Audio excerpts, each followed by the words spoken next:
Do the New Orleans Saints have the worst offensive line in the NFL? Pro Football Focus certainly thinks so. Do I agree with it? I'll discuss right here on the Straight Up Saints podcast. You're listening to the Straight Up Saints podcast.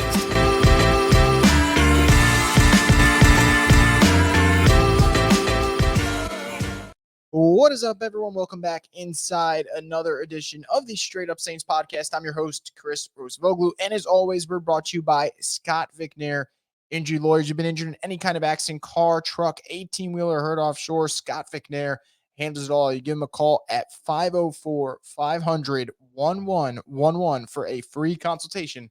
They'll always fight for the win. So Pro Football Focus earlier this week decided to release their rankings for all 32 teams when it comes to offensive line, and strictly offensive line.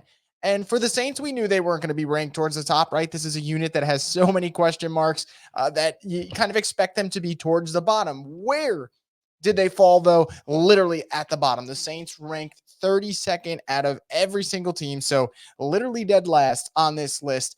And when Pro Football Focus made their explanation for it, this is what they had to say. They wrote, on paper, the Saints offensive line features four former first-round picks, but their performances say otherwise. Right tackle Ryan Ramczyk will likely miss the season. Us Saints fans know he probably is never going to play again, but they just put the season, which will force the Saints to play Trevor Penning at that spot after benching him for most of 2023. Right guard Cesar Ruiz has failed to rank among the top 50 guards in PFF overall grade in any of his first four seasons, which yikes. And then they wrote, as a result, the Saints have to hope that Fuaga will hit the ground running at left tackle to improve the unit. So overall, I don't think really what Pro Football Focus put out there for their explanation as to why the Saints are ranked 32nd is egregious, and I don't think it would change anyone's opinion. None of us expected this unit to be thought of very highly coming into this year, and if you ask any Saints fan, what are the biggest weaknesses for this year? You got to say the unknowns at offensive line, and I honestly would say defensive line is a little bit of a concern as well. I just don't think the Saints are particularly good in the trenches, but let's keep the focus on the O-line because obviously this is where we're going to mainly discuss.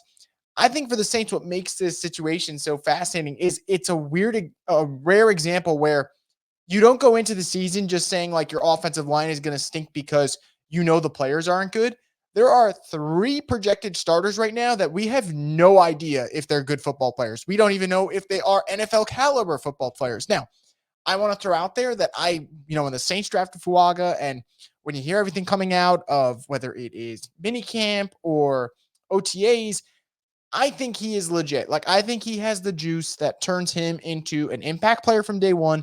And I think that the Saints have a guy who, forget about the ceiling, the floor is high. And when the floor is high, the chance of you becoming a flat out bust is pretty minimal. So I think Fuaga is going to be a good football player for the Saints. And I think that he's going to give them an added boost that they didn't have last year at offensive tackle. So obviously that alone is good to hear. And it gives you a little bit of confidence.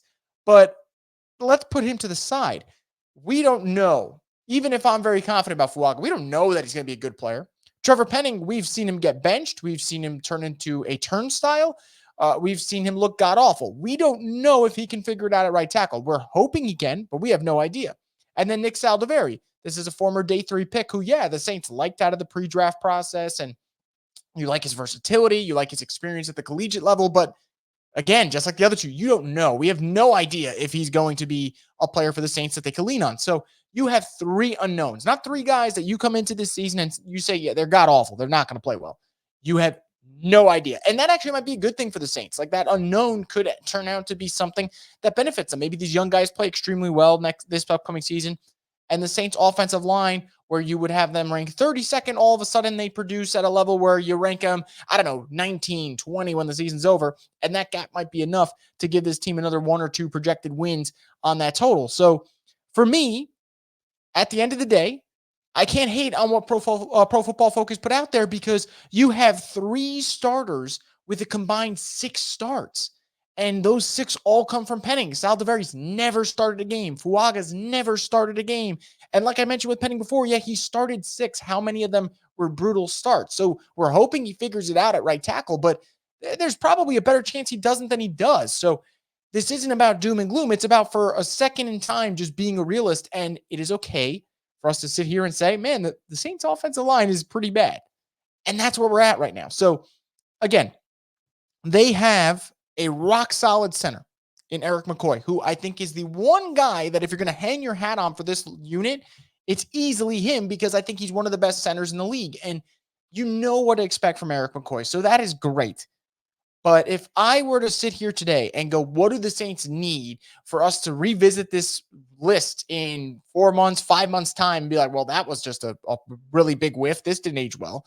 For starters, you do need Eric McCoy to continue being Eric McCoy. So that's obviously something that you don't have to worry about. I think that he's turned himself into a proven player, borderline perennial Pro Bowler with the way he plays. He just has to stay healthy. So you trust Eric McCoy, but you need him to continue being Eric McCoy for this to work out. Number two, you need Cesar Ruiz to return to the 2022 form, but also, in my opinion, be better than that because he is getting paid. And the Saints have committed a lot of time and money into Cesar Ruiz. And yes, him playing in almost every game is great.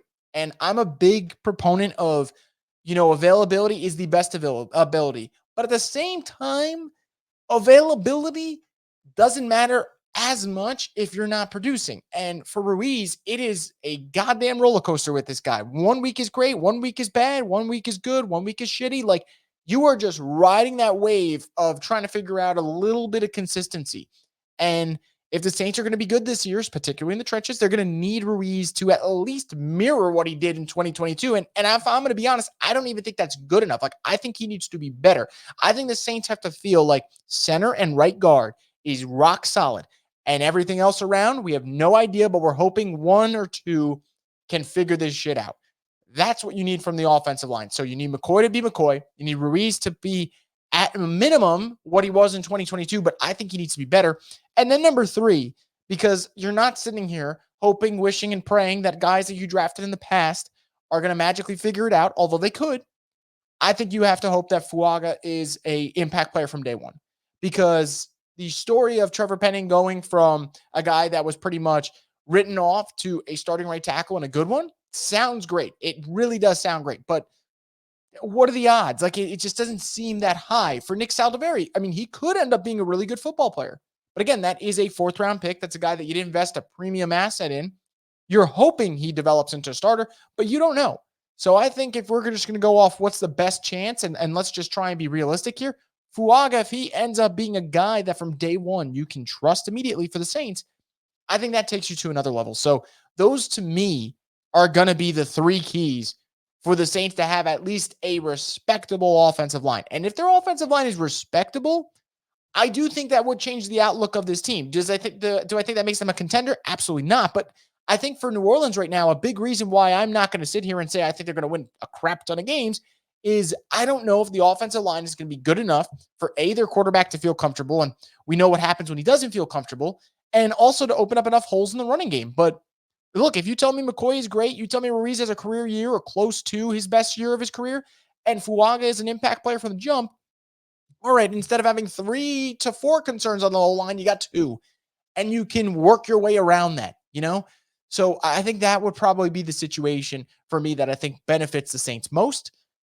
But who knows? It still kind of feels like a pipe dream. I still feel like for this offensive line, you're working on so many ifs, and yeah, it could happen. It could come together. It really could. I'm not going to deny that. But I still think that this team has so many question marks at this O-line spot, and I am fascinated to see how it works out. And I'm obviously particularly fascinated to see what happens with your tackles, because those are 2 first-round picks that you invested, and you need at least one of them to hit. And we already know that Penning doesn't seem like a hit at the moment, so it seems like you got all your eggs in one basket, the Fuaga basket, and we'll see if he ends up doing it. But I'm very interested to see how this plays out. But I don't disagree with Pro Football Focus at all. I think when you have so much unknown, where can you rank an O-line that's got 3 guys that pretty much have never played?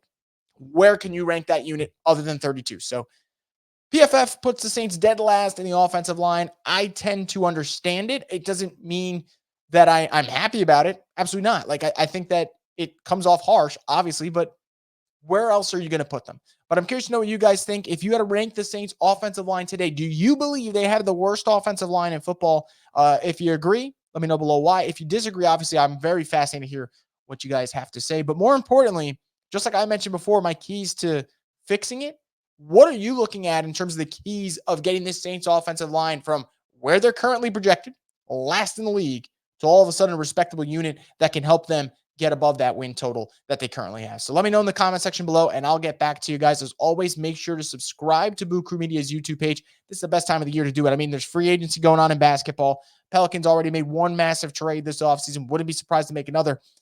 Who's got better Pelicans content than Boo Crew Media? It's hard to answer that one. Great stuff there. So make sure to subscribe, check out their videos. And also, if you like this one, guys, make sure to like it and stay tuned for more content from the Straight Up Saints podcast, the destination for the Who Dat Nation.